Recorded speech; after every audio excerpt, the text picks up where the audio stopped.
There is a forgotten Genesis, and within it lie secrets of creation that almost no one knows. The Book of Jubilees reveals that an angel showed Moses hidden details from the very beginning. It speaks of a perfect 364-day calendar, which ordered time according to the heavens. Each generation was recorded with exact dates: Adam, Eve, their children, even the fall in Eden. But what if the creation story you know is only the surface of something far greater? Jubilees also describes the rebellion of the angels, the birth of giants, and the origin of evil spirits. It shows Noah's prayers during the flood and the faith of Abraham, who destroyed idols and faced idolatry. It is a book that does not contradict Genesis, but expands it, revealing mysteries hidden for centuries. Secrets that explain not only the past, but shed light on the future of humanity. And the question remains, why have these revelations been hidden for so long? Get ready, because what you're about to hear may change the way you see the Bible. If you enjoy this kind of content, subscribe to the channel and turn on the notification bell so you don't miss upcoming videos. Also, leave your like and comment. Your participation is very important. Thank you so much for being here. Now, let's uncover the lost Genesis together. In the beginning, when nothing existed but silence, God spoke and light tore through the darkness. But the Book of Jubilees reveals that this act was not merely the beginning of all things. It was the start of a perfect order, marked by cycles invisible to human eyes, yet recorded in heaven. The world was not born adrift in time. Every detail of creation happened within Jubilees, 49-year periods, as if each moment were written in a divine calendar. Creation is not just power, it is precision, not merely a beginning but rhythm. This calendar, described in Jubilees, was made up of 364 days, all aligned with the path of the sun, a stable time never lost to confusion. But here arises the controversy. While many peoples followed the lunar calendar, full of variations, Jubilees upheld the solar rhythm, constant and perfect. This was not merely about marking days and months. It was a clash between God's order and human calculation. And the question that echoes is inevitable. If even time can be corrupted, what else in our lives can also stray from the truth? This revelation transforms the way we view Genesis itself. The 6 days of creation and the 7th day of rest are not isolated events but part of a greater count. The Creator did not merely make light, the heavens and the earth.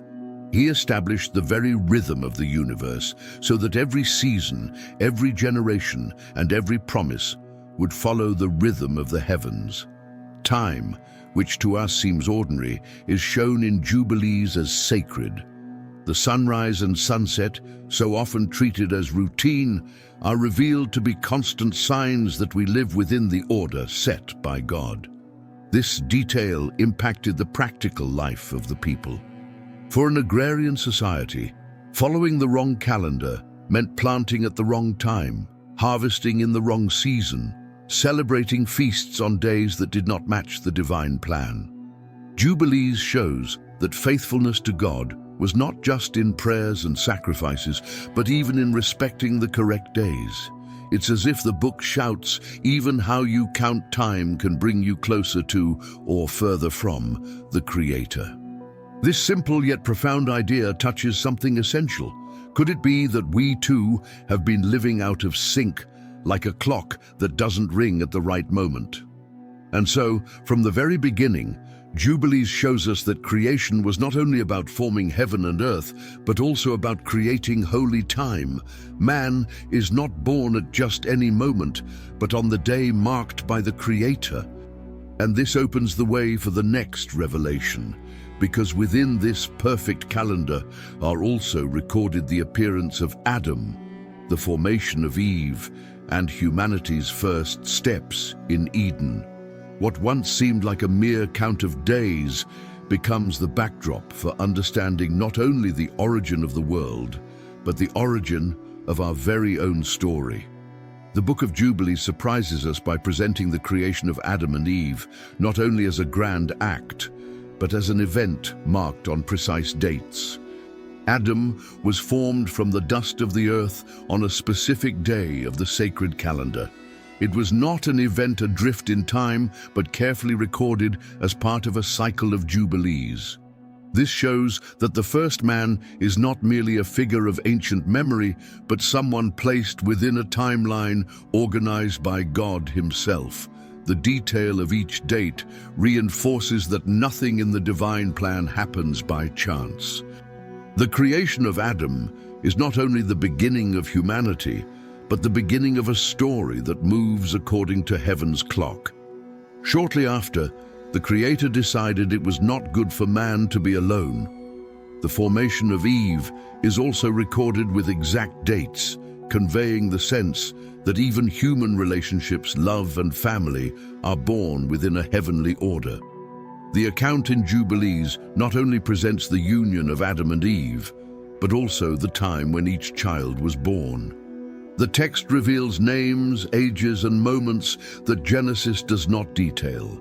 These records make the story tangible, as though we could follow a family calendar where each milestone is written by God's own hand. This invites us to reflect. If even the birth of the first children was carefully counted, how much more are our own days laid before the Creator? The fall in Eden also gains new contours in Jubilees. Sin is not portrayed only as a sudden choice, but as an act within this chronology. There is a before and an after, marked on the divine calendar. This way of narrating makes us realize that human error did not occur outside of time, but within it. And here arises a disturbing question. If even the fall was recorded in dates, could it also have been part of a greater plan in which God already foresaw the restoration of what had been lost? This kind of detail allows us to see that the Bible, alongside books like Jubilees, does not speak merely of ancient stories, but of an ongoing design involving every generation. Another intriguing aspect is that Jubilees mentions wives and descendants absent from the traditional account. This gives greater clarity to the expansion of Adam's lineage. By naming names and relationships, the book shows that humanity did not spread vaguely, but through defined families and records. This information, seemingly small, changes the way we view the dawn of humanity. It is not merely symbolic narrative, but a story with roots, names, faces, and dates. It is as though the book opens the pages of a heavenly record, a genealogy revealing how each life fits into God's grand plan. What impresses most is how these details create a contrast. On one side, the lost paradise of Eden. On the other, humanity multiplying amid the pain of the fall. Time, once harmony, now also becomes the memory of error. And Jubilees invites us to follow this story, not as something distant, but as a living sequence of events that still echo today.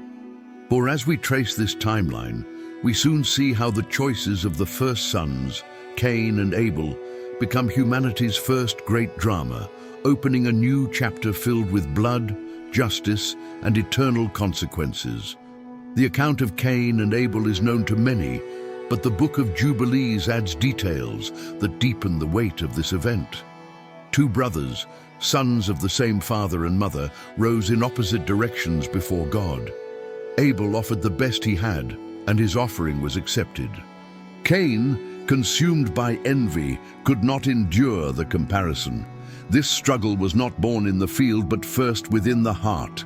The text of Jubilees shows that the tragedy was not the result of an accident, but of a process, feelings that grew until they became action. This progression is a mirror for all of us.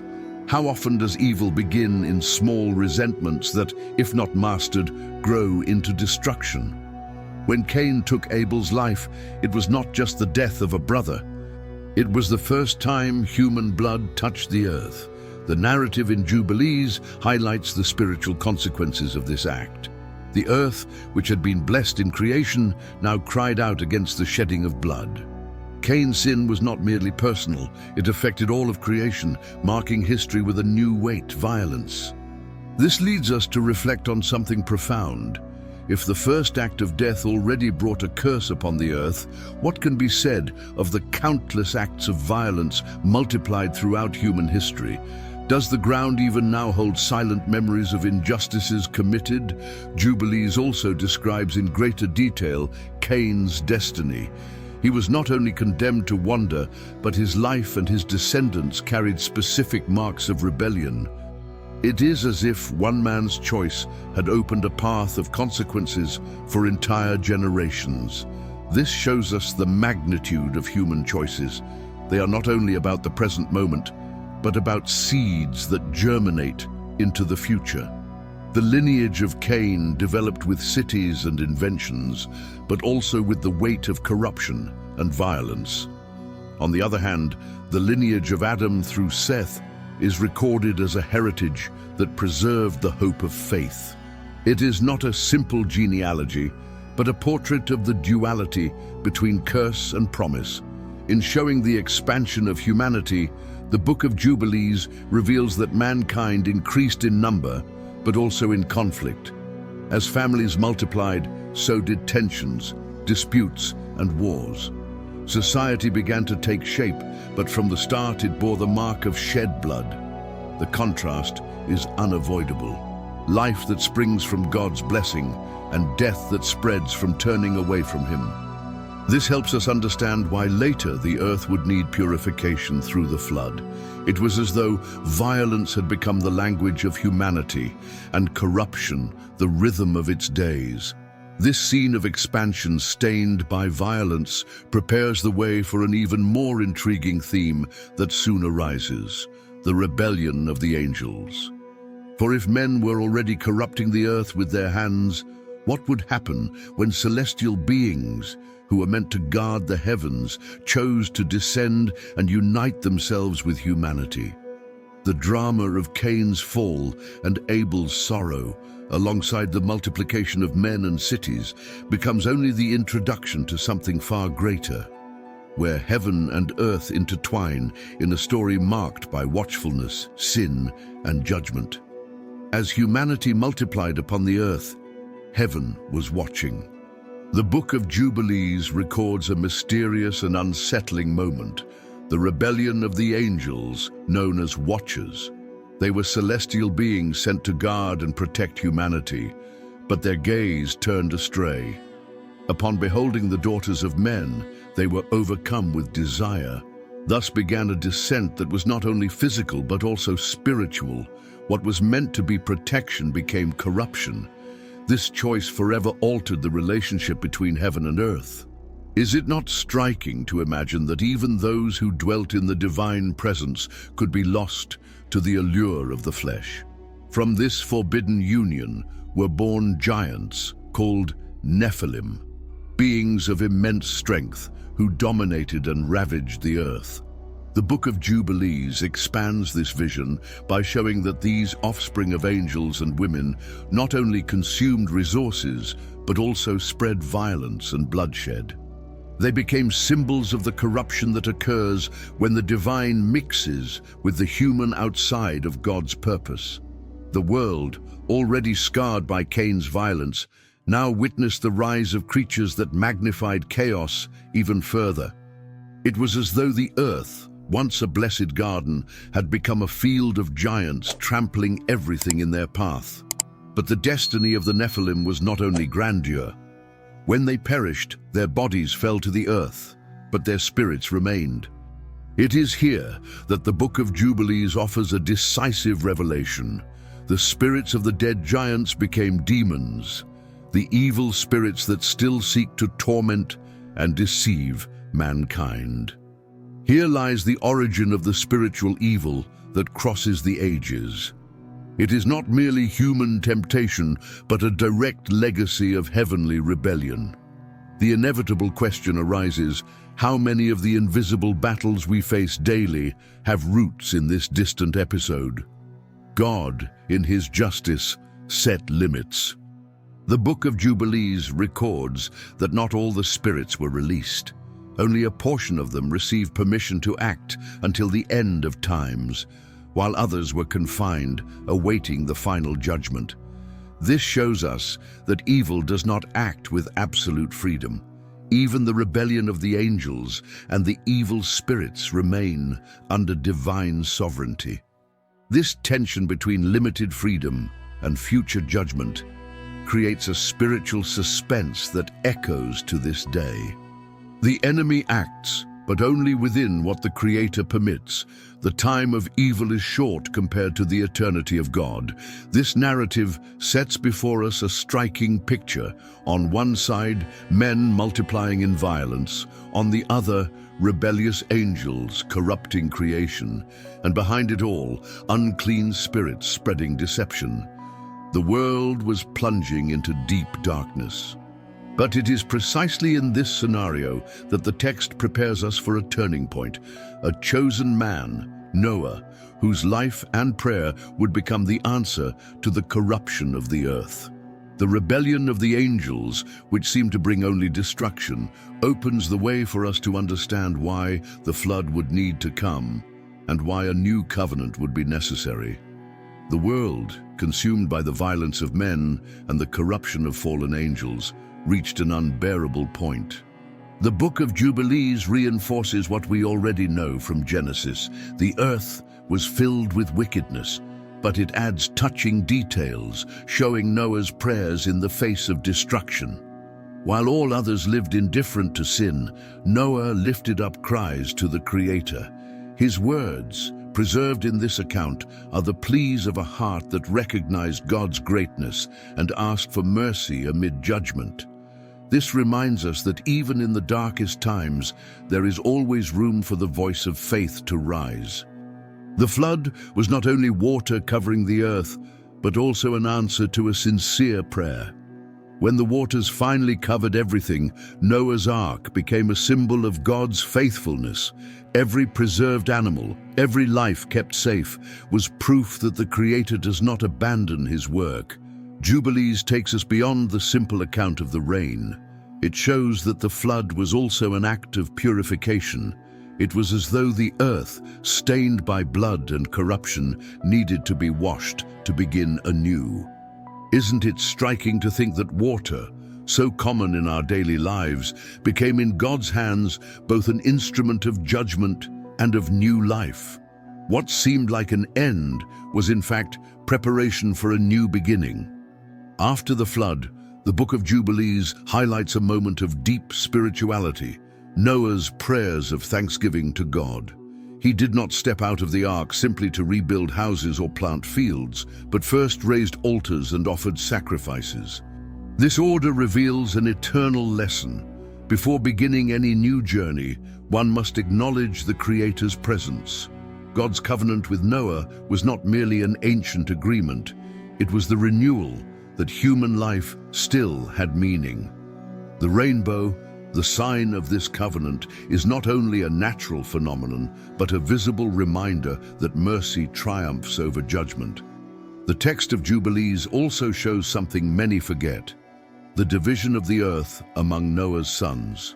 Without this division, we would not understand the paths of the nations. Shem, Ham, and Japheth received defined territories, laying roots for the peoples to come. This detail is more than geography, it is prophecy. The divine order that each family respect its inheritance was a warning that man should not take what does not belong to him. When we look at the wars and disputes throughout history, we see how much humanity failed to honor this division. This point sets the stage for us to understand why Babel, the city of pride, would arise as a direct challenge to God's will. And here, in the silence after the waters and in the hope of a renewed world, a question echoes. Would humanity remain faithful after experiencing both the justice and mercy of God? Noah's story ends with promise, but also with shadow. For soon we will see that even in the face of a new chance, the human heart would once again stray. And it is on this ground, marked by covenants and failures, that a man named Abraham would appear, whose faith would open the way to a new stage of the divine plan. After the flood and the dispersion of the nations, the world once again plunged into practices that drew men away from the Creator. The Book of Jubilees shows us that in this growing scene of idolatry, a different figure arose: Abraham. While many bowed before statues of stone and wood, he perceived that these gods could do nothing. Abraham was not content to follow inherited traditions. He questioned, he reflected, and he chose to serve only the true God. It is moving to see how this firm stance began, even in his youth, when he dared to confront the beliefs of his own family. Faith here was not born of comfort, but of courage. The text recounts that Abraham even destroyed idols, showing that there was no fear in his heart before the lies of paganism. This scene, heavy with symbolism, makes us imagine the shock of the people as they saw a young man breaking what all considered sacred. But it was not only a bold act, it was a prophetic act. By tearing down visible idols, Abraham was denouncing the false invisible powers that enslaved the nations. This episode reveals a simple yet profound truth.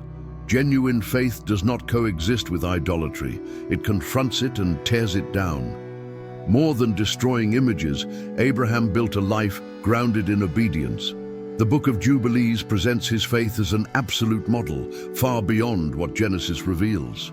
Every step he took, every altar he raised, every act of trust was like a milestone within the divine calendar. His choices were not merely personal decisions, but events written into the eternal count of Jubilees. Thus, Abraham did not live only his own story. He became part of the sacred timeline in which the Creator recorded the fulfillment of his promises. The promises God made to Abraham are tied to this perfect calendar. Jubilees shows that the promised inheritance was not only about physical lands, but about a time ordered by God. The future of Abraham's descendants was written in the same rhythm that had marked creation. This means that his faith not only secured blessings, but also reconnected humanity to the heavenly clock that had been forgotten since the first men. Abraham's call was not merely personal but universal. Through him, all the families of the earth would be blessed, within a time the Creator himself had appointed. And so in Abraham, we find not only the beginning of a people, but the restoration of a journey of faith that spans generations. He is remembered as the one who had the courage to break with idolatry and follow the voice of God. But his story in the Book of Jubilees is not only memory, it points to something greater, for the faith that sustained him before idols would be the same faith that would prepare the way for the final promise. And here, at the end of this chapter, we feel that his journey is only the beginning, a foreshadowing of the greater revelation that concludes the hidden Genesis. When we look at the Book of Jubilees, we see that it does not contradict Genesis, but expands it. It shows us that time is sacred, that every generation was counted, and that even humanity's failures lie within a plan that points to hope. We see Eden in its beauty and in its fall, Cain's violence, the rebellion of the angels, Noah's cry, and Abraham's courageous faith. Each episode is like a piece of a great mosaic that helps us see the history of salvation with greater clarity. This hidden Genesis reminds us that life is not only made of ancient memories, but of signs that continue to speak. The eternal calendar, the Jubilees, the secrets of creation, all reveal that God has always been in control. Even the rise of evil spirits and the shadows surrounding humanity point to a greater truth. Good and evil walk side by side, but the end belongs to the Creator. Is it not natural to ask, what else is still hidden, awaiting the appointed time to be revealed? The image left is powerful, a forgotten book, yet preserved as though kept to awaken in us questions that echo through the centuries. It is like a key left at the edge of the door, ready to lead us into the deeper mysteries of Scripture. If the beginning already carries such greatness, imagine what is reserved for the end. The lost Genesis invites us to lift our eyes and wait for the fulfillment of all God's promises. So I want to invite you to reflect. What does this story awaken in your life? Which part of it speaks most deeply to your heart? Share your thoughts in the comments, subscribe to the channel, turn on the notification bell, and leave your like. Because together we can continue this journey in search of the secrets of God's Word. And may the Lord always be with you, guarding your days, lighting your path, and strengthening your faith.